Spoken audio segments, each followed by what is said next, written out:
Episode 47 मिल रही है दिल की धड़कनें। अब नंदिनी शांत हो गई थी, लेकिन शिवंग अब भी अपने होठों को उसके होठों से नहीं हटा रहा था। ये देखकर नंदिनी ने नजर झुका ली, लेकिन शिवंग की नजर नंदिनी से हटे तब ना तभी बाहर से अबीर की आवाज आई, शिव भाभी ठीक है ना? ये सुनकर शिवंग नंदिनी के होठों से थोड़ा सा दूर हुआ, लेकिन नंदिनी उसकी गोद से उठी ही नहीं रही थी। यह देखकर शिवंग बिना उठे बोला, हाँ अबीर तेरी भाभी ठीक है, वो बस थोड़ा ज्यादा हमारे लिए परेशान हो रही थी, इसलिए उसका कलेजा चलने लगा था। तू चल, हम जरा तेरी भाभी को शांत करके आते हैं। ये सुनकर अबीर के चेहरे पर एक मुस्कान आ गई। वो धीरे से बोला, कमीना कहीं का, बस बहाना चाहिए, जहाँ नंदिनी मिली बस वहीं शुरू हो जाता है। इतना बोलकर अबीर जाने लगा, तभी वो भागती हुई नियति से टकरा गया। नियति गिरने को हुई तो अबीर ने अपनी बाहों में नियति को ले लिया। अबीर नियति को देखे जा रहा था। नियति की बड़ी बड़ी आंखें, जिसमें हल्के से लगे काजल, उसके गुलाबी होठ और उसका खूबसूरत चेहरा। अबीर की नजर नियति पे ही थी कि तभी जमुना और मलिस्का आ गई। जमुना की नजर गई तो उसे झट से मलिस्का को पकड़ा और उसके सामने इशारा किया। मलिस्का ने सामने देखा तो उसकी आंखें फटी की फटी रह गई। तभी जमुना मटकते हुए अबीर और नियति के बगल में आ गई और फिर थोड़ा जोर से बोली, ईका नैन मटकता चल रहा है का, अखियों से गोली मारे का इरादा है का अबीर सरकार?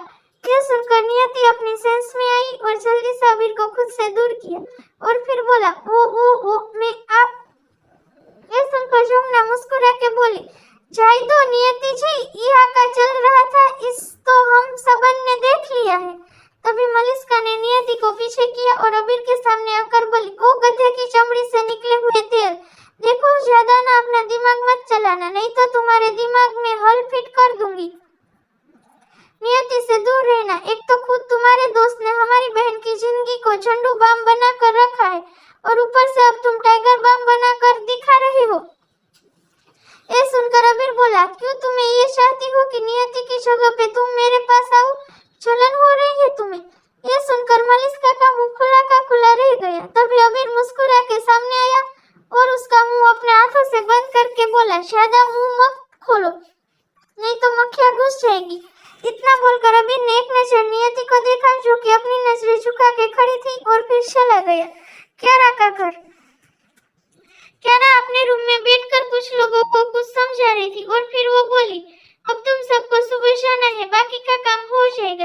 ये सुनकर वो आदमी जाने लगे कि तभी मायरा आई और उसे देखते हुए बोली, दी आपको नहीं लगता कि आप गलत कर रही हो? शिवंग आपसे प्यार नहीं करता। ये सुनकर क्यारा मायरा को गुस्से में देखते हुए बोली, तुझसे मैंने कुछ कहा? तेरी वजह से ही ये सब कुछ हो रहा है।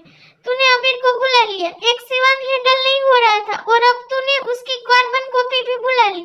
और एक बात, शिवंग सिर्फ मेरा है और सिर्फ मेरा है और उसे तो मैं किसी भी कीमत पे हासिल करके रहूंगी। बहुत कुछ कुर्बान किया है मैंने शिवंग को पाने के लिए। ये सुनकर मायरा कियारा को देखते हुए बोली, और ये बात याद रखिए, शिवंग नंदिनी से प्यार करता है और मैं आपको उसकी खुशियों में आग नहीं लगाने दूंगी। इतना बोलकर मायरा उठकर चली गई तो कियारा बोली, पता है तू कुछ नहीं होने देगी शिवंग को, मैं भी कुछ नहीं होने दूंगी, लेकिन तुझे कहाँ पता है इस बार मैं क्या करने वाली हूँ। और फिर कियारा के होठों पर एक शातिर मुस्कान आ गई। रजावत पैलेस। शिवंग अब भी नंदिनी को वैसे ही लेकर बैठा हुआ था और नंदिनी उसके सीने से लगी हुई थी। कुछ वक्त बाद जब नंदिनी को महसूस हुआ तो वो जल्दी से शिवंग से दूर हुई और धीरे से बोली, वो मैं आपके करीब।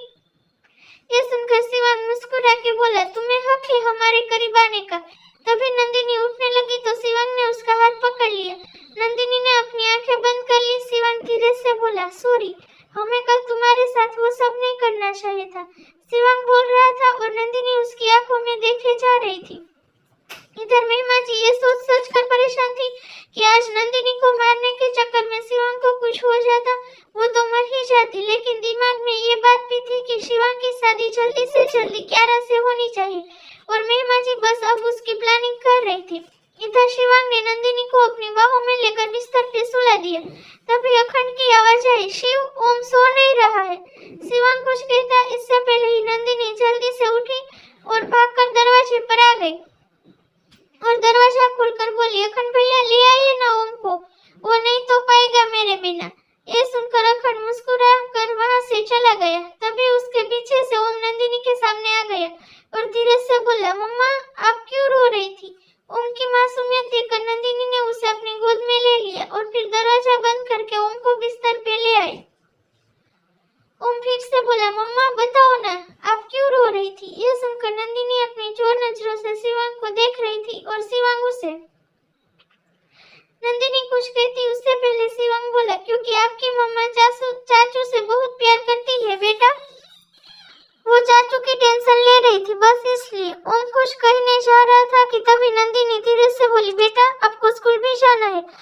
सो जाओ।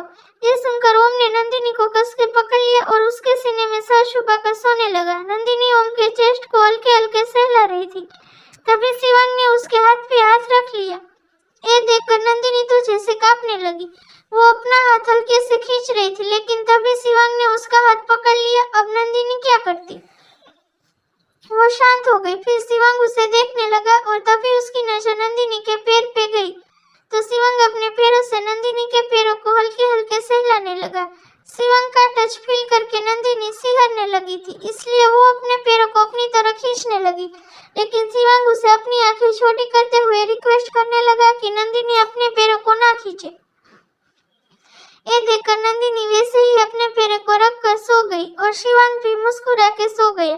सुबह का वक्त, रशावत पैलेस। नंदिनी उठी और वॉशरूम में चली गई।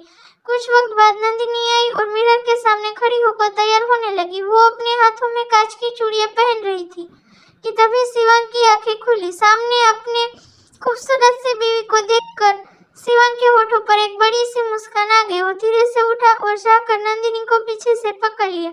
उसके हाथ नंदिनी की कमर पे थे। नंदिनी ने नजर उठा के मिरर में देखा तो शिवांग उसे ही देखकर मुस्कुरा रहा था। ये देखकर नंदिनी घबरा गई। तभी शिवांग ने उसकी गर्दन पे अपने होठ रख दी और हल्के से उसके गर्दन को अपने होठों से सहलाने लगा।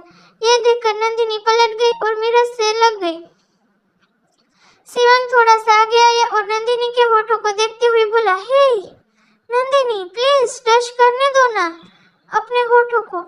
यह सुनकर नंदिनी ने नजर उठा के शिवांग को देखा तो शिवांग फिर थोड़ा सा आगे आया और बोला, प्लीज। यह सुनकर नंदिनी कुछ नहीं बोली और चुपचाप खड़ी हो गई। शिवांग मुस्कुरा के उसके करीब जाने लगा। इधर जमुना उठी और छत पे काम से जाने लगी। तभी भैरव ने जमुना का हाथ पकड़ा और एक कोने में ले आया। भैरव को ऐसा करते देख जमुना की आंखें बड़ी हो गई और वो कुछ बोलने ही वाली थी कि तभी भैरव ने उसके मुंह पे हाथ रख दिया और बोला, बस ये कहना था कि आज रात को तुमसे अकेले में मिलना है तो वाड़े में आ जाना। ये सुनकर जमुना उसे देखे जा रही थी। भैरव थोड़ा आगे आ रहा था कि तभी बाजीगर आया और भैरव और जमुना के बीच में से उठ गया। ये देखकर भैरव मुंह बनाकर बोला, ये छोटे सरकार का चमचा ना। इतना बोलकर भैरव फिर से गुस्सा करने लगा। इधर अबीर भी उठा और जिम के लिए जाने लगा, जहाँ प्यार के एहसास दोनों तरफ जग गए थे और वहीं अबीर अपने दिल में हुई हलचल से अनजान था। इधर शिवांग ने नंदिनी के हाथ पे अपने हाथ को जमा दिया था और नंदिनी के बहुत करीब था, लेकिन तभी अमर जी की आवाज जोर से आई, शिव, अभी के अभी आओ नीचे। ये सुनकर शिवांग और नंदिनी अपनी सेंस में बाहर आए और नंदिनी शिवांग को देखते हुए जल्दी से बोली, क्या हुआ होगा? पापा जी इतने गुस्से में क्यों लग रहे हैं? ये सुनकर शिवांग अपनी शर्ट की बटन को लगाते हुए बोला, देखना होगा, तुम ओम को लेकर अंदर ही रहना। इतना बोलकर शिवांग निकल गया और नंदिनी इधर घबराने लगी।